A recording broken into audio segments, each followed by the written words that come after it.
आंतरिक हलचलें।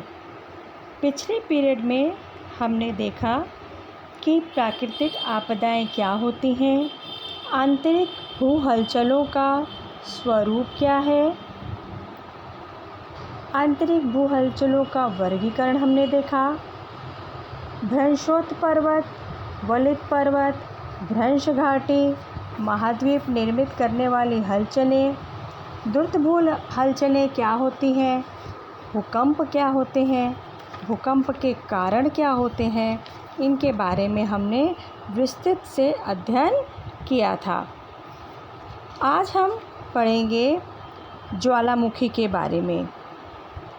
ज्वालामुखी क्या है, किसे कहते हैं, ये कितने प्रकार के होते हैं, इनके बारे में आज हम अध्ययन करेंगे।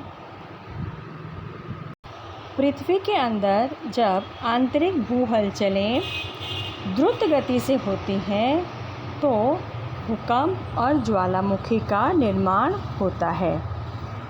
पृथ्वी के भूगर्भ से गर्म द्रव, ठोस और गैसीय पदार्थ भूपृष्ठ पर फेंके जाते हैं।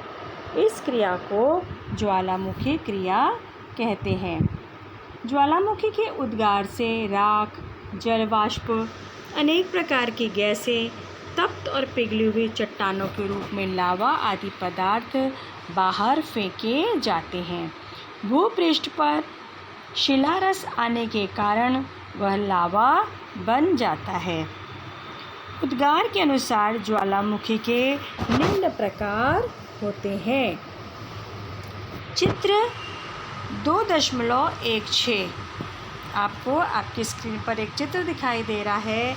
यह है केंद्रीय ज्वालामुखी। इस ज्वालामुखी को क्या कहते हैं हम? केंद्रीय ज्वालामुखी।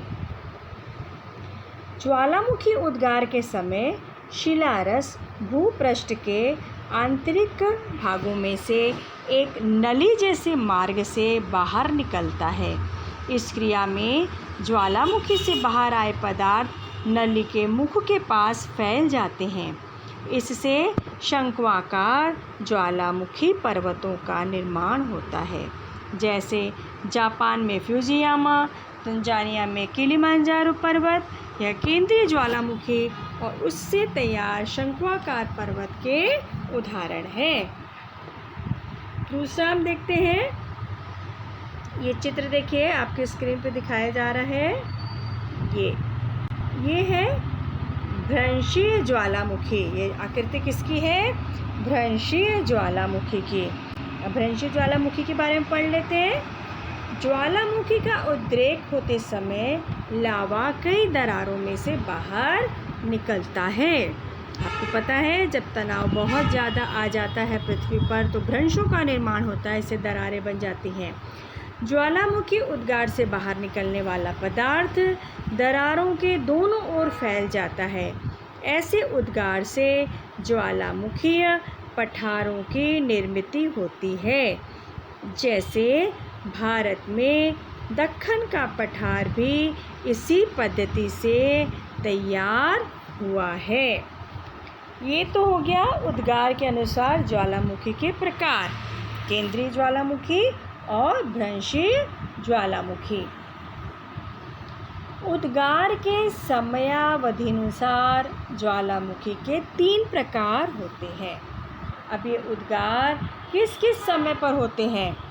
वर्तमान में बार बार उद्गार होता है, वे सक्रिय ज्वालामुखी कहलाते हैं। जो ज्वालामुखी शांत नहीं होते उनमें बार बार सक्रिय जो हो जाते हैं उन्हें हम सक्रिय ज्वालामुखी कहते हैं। जैसे जापान का फ्यूजियामा तथा भूमध्य सागर स्थित स्ट्रोम्बोली। कुछ समय के लिए शांत और फिर कभी अचानक जागृत जैसे ज्वालामुखी को प्रसुप्त निद्रिस्त ज्वालामुखी कहते हैं। कुछ ज्वालामुखी ऐसे होते हैं जो कुछ समय के लिए शांत हो जाते हैं फिर अचानक से जागृत हो जाते हैं। जैसे इटली स्थित वेसुवियस, अलास्का स्थित काटमाई, भारत का बैरन द्वीप। कुछ ज्वालामुखी ऐसे हैं जो दीर्घकाल तक जिनका उद्गार नहीं हुआ तथा भविष्य में भी ऐसा उद्गार होने की संभावना नहीं है। ऐसे ज्वालामुखी को मृत या शांत ज्वालामुखी कहते हैं, जैसे तंजानिया स्थित किलिमंजारो। ठीक है, तो ये आपको समझ में आ गया कि ज्वालामुखी समयावधि अनुसार ज्वालामुखी के 3 प्रकार हैं। कौन कौन से? सक्रिय ज्वालामुखी, प्रसुप्त ज्वालामुखी और मृत या शांत ज्वालामुखी। अब पेज नंबर 19 पर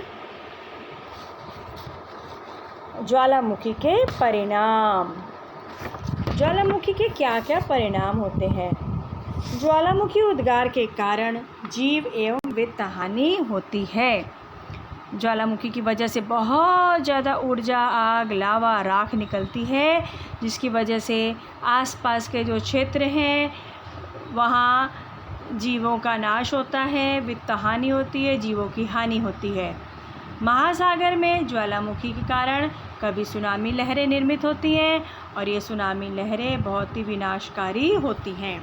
ज्वालामुखी से बाहर आए धूल, धुआं, राख, गैस, जल वाष्प आदि घटक दीर्घ समय तक वातावरण में रहते हैं, जिससे पर्यावरण संतुलन बिगड़ जाता है। अर्थात जो गैसें और राख निकलती है उससे बहुत ज़्यादा प्रदूषण फैलता है। अब कुछ फ़ायदे भी होते हैं ज्वालामुखी के कारण। ज्वालामुखी राख के कारण भूमि उपजाऊ बनती है। लावा रस से विविध प्रकार की खनिज संपदा जो भूमि के अंदर तक दबी रहती है वह भूपटल के ऊपरी सतह में आ जाती है। ज्वालामुखी उद्गार से नई भूमि की निर्मित अथवा कभी कभी कोई द्वीप नष्ट भी हो सकता है। मृत ज्वालामुखी मुख के पास वर्षा का पानी संचित होकर झीलें तैयार होती हैं। तो ये ज्वालामुखी के परिणाम है, बहुत इम्पॉर्टेंट है और परीक्षा में पूछा जाता है। अब नीचे देखो चित्र दिया हुआ है, 2 चित्र आपको दिखा रही हूँ। एक है भूकंप के परिणाम, बड़ी बड़ी इमारतें क्या हो गई, विध्वंस हो गई, गिर गई। और यह है सह्याद्री ज्वालामुखी के कारण तैयार हुआ लावा के स्तर। तो यहाँ पर हमारा यह पाठ समाप्त हो रहा है। अगले पीरियड में हम इस पाठ से संबंधित स्वाध्याय के प्रश्नों को हल करेंगे। तो मिलते हैं फिर अगले पीरियड में।